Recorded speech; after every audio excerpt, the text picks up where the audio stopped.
340-sonida ishtirok etdilar va omadcho'q hisobidagi 1736 avtomobilni yutib keldilar. Qashqadaryodan, Yakkabog'dan Narzilla Hafizov guldiroz qarsillab bo'lsin.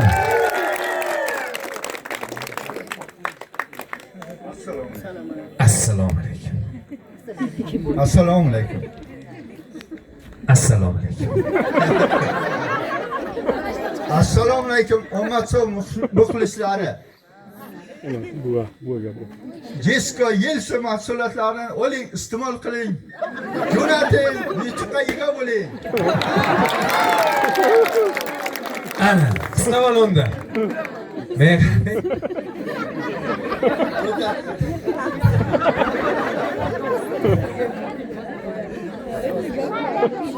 kayfiyat zo'r. Rahmat.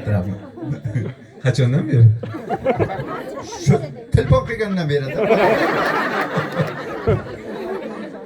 Faqat kulyapsizmi? Sizlarga ham nasib qilsa. Yo'q. Hazil bilan o'zi omadchiga chiqqanlar shunaqa bo'lib qoladi. Rostdan ko'p kuladigan bo'lib qoladi. Bugun bir akani ayoli aytayapti. Hozir-ku mayli deydi, kechasi uyquda ham kulyaptilar deydi. Shu omadchiga borib kelgandan beri shunday bo'lib qolganlar deydi. Sizlarga ham nasib qilsin, shunaqa hayajonlarni his qilishlik, shunday quvonchlik sizlarga ham nasib etsin.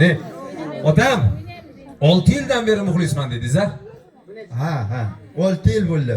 6 yil davomida bo'ldi, to'xtataman degan fikr keldimi sizga yo'qmi? O'yga yutaman demaydim. Shu nima bo'lsa mahsulotlarni olib nabiralarga olib kelib berardik. Ana, niyat to'g'rida oila a'zolarini xursand qilish bo'lganda, niyat shunday qiling. Niyatga ko'p narsa bog'liq. Yosh kattalarimiz har doim bizga aytib kelishgan, sen niyatni to'g'ri qil, albatta niyatingga yetasan. Xudo xohlasa omadcho'ga borsam, avtomobil yutib kelsam, oila a'zolarimni o'tkazib aylantiraman, otamga sovg'a qilaman, jo'ralari bilan mazza qilib aylanadi, masjidlarga chiqadi deb to'g'ri niyat qiling, niyatingizni to'g'rilab oling. Xudo xohlasa niyatingiz to'g'ri bo'lsa, omadcho'ga borasiz. To'g'rimi otam, gapim to'g'rimi? Yashang. Umringiz uzoq bo'lsin. Hammani Jesko Yelsi mahsulotlarini olib iste'mol qilib jo'natishini, shukurlarga yetkazishini, yaxshi yutuqlarga ega bo'lishini istayman.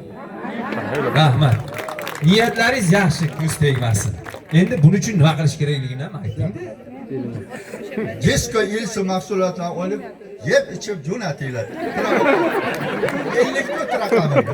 Shu oxirgi o'yinda siz nechta olib yeb ichgandingiz? Esimda yo'q.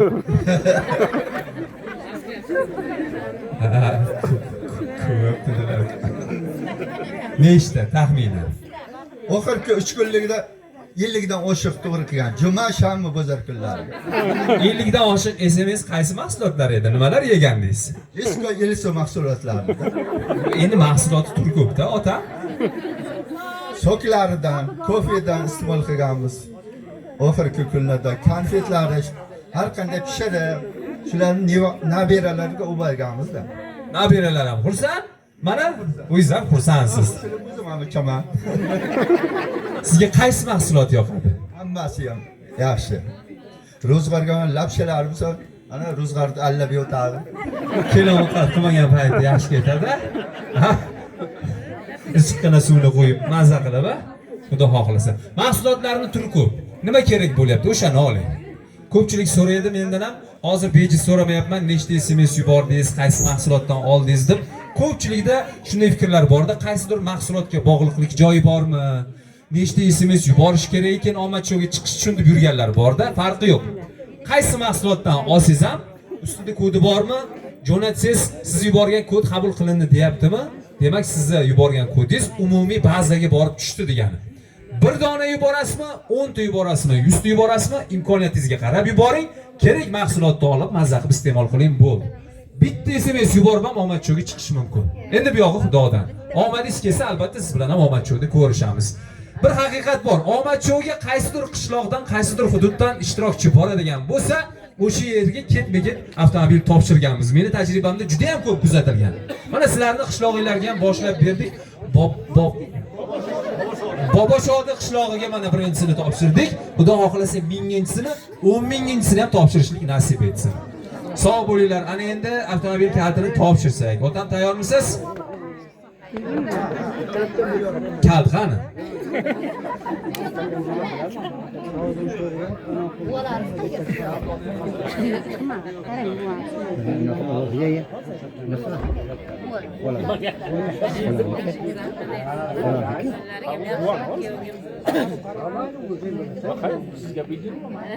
Aytilmayapti mahallani. Xo'p, ana endi avtomobil kalitini topshiramiz. Xo'p, nechinchi kalt edi? 1736 avtomobil kalitini o'z egasiga guldiroz va davomli qarsakiylar savdosi ostida topshiramiz. Muborak bo'lsin Qashqadaryo. Yo'q, işte. Muborak bo'lsin Yakkabog'. Muborak bo'lsin. Boboshodi.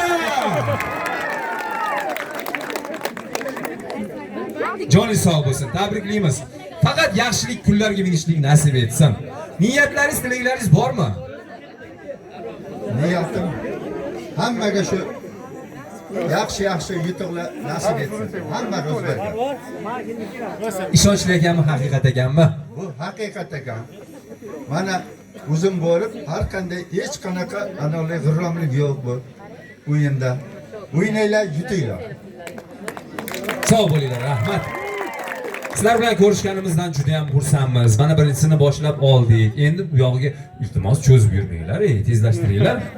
Boboshodi qishlog'iga yana kelib, mana shunaqangi to'nlarni kiyib ketish nasib qilsin. Tashang yelkaga, tashang. Men ham to'n kiydiray deb turganda qarziga chalib qo'yaveringlar. Chiqib boshim to'rburchak bo'lib qolmasa bo'ldi. Bir 2 razmer kichkina ekan, shu bosib amallab kiydirdingizda. Hayli amallab yechib olsak bo'ldi endi buni. Rahmat. Ana endi kaltni berdim, ha? Bo'ldi. Cho'ntakka solib qo'ying, ehtiyot bo'ling. Tabriklaymiz. Muborak bo'lsin, ket uzilmasin. To'nni oldik, kaltni berdik, mana avtomobilni berdik. Siz bilan biz o'rtamizda mehr-oqibatdan boshqa hech narsa qolmadi. Xudo xohlasin. Tez orada yana ko'rishlik nasib etsin. Har bir borgan joyimizda ketishimizdan avval yaxshi niyat qilganmiz, bu yerda ham o'sha niyatni qilamiz. Yana ko'p bor Qashqadaryoda, Yakkabog'da ko'rishguncha sog' bo'ling.